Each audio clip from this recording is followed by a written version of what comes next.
capitalist laissez-faire as maybe someone like you. Okay.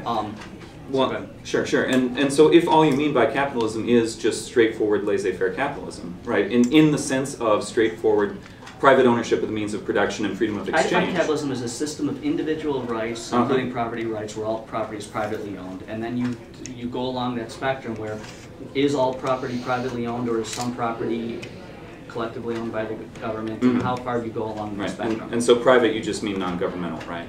Yes. So it's okay if like sort of multiple people own property in common, I take it, as long as it's consensual rather than governmental.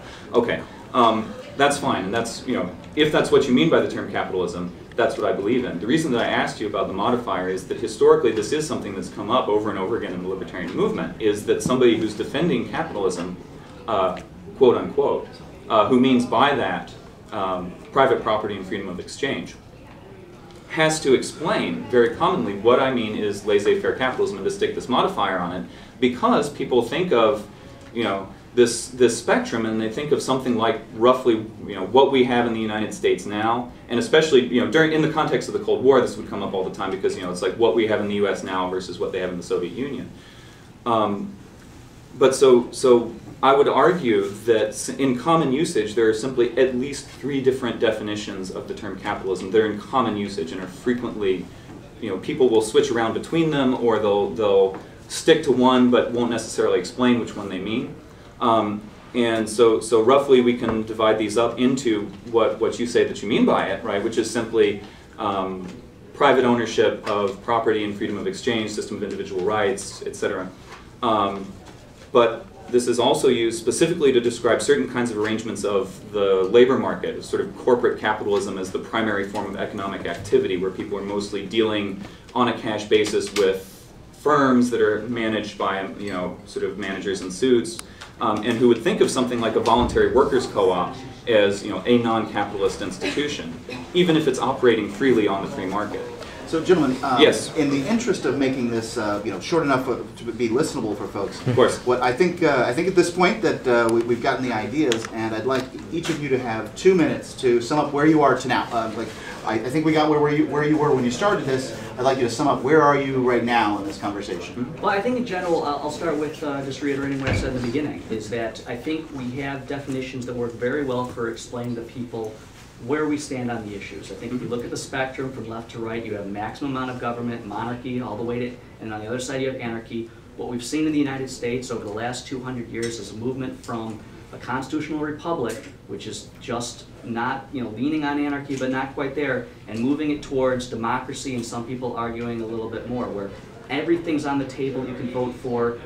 We're just going to have a majority rule in absolutely all aspects of life that are going to be able to steal resources from the minority that don't have that protections. I think you feel that you're adding you're creating conversations by redefining definitions, or what you believe is bringing back old definitions. I think it's doing a disservice to describing what it is we stand for.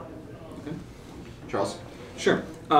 So I think that there are, you know, obviously there are sort of several disagreements which would be very interesting to have, you know, all the time in the world to hash out. I think that some of the key differences to highlight would be that I disagree that the terms that we have in the language that we use are adequate to clearly explaining what we're about, and I think this is something libertarians actually are faced with constantly, is the difficulty of even explaining where our position comes from and why you would believe something like that.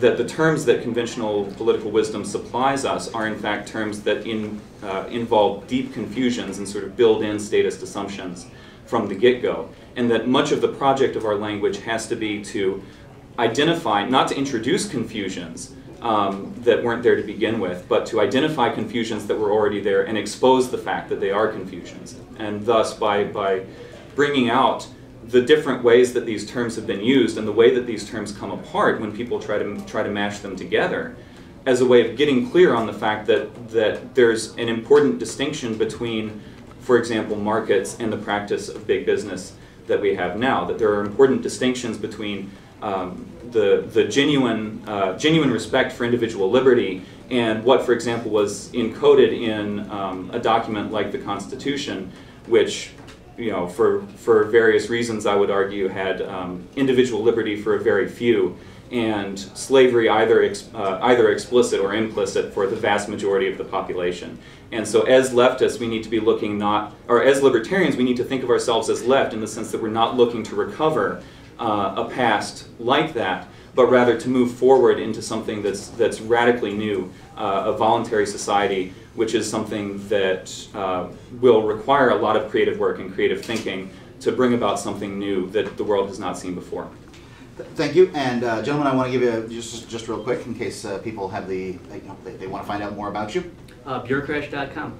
Excellent. And that's Lee Doren. Yes. Yeah. This is Charles Johnson. My personal website is radgeek.com, radgeek.com, and the the Alliance of Libertarian Left, the global website, can be found at all-left.net. Excellent. Thank you, gentlemen. Thank you.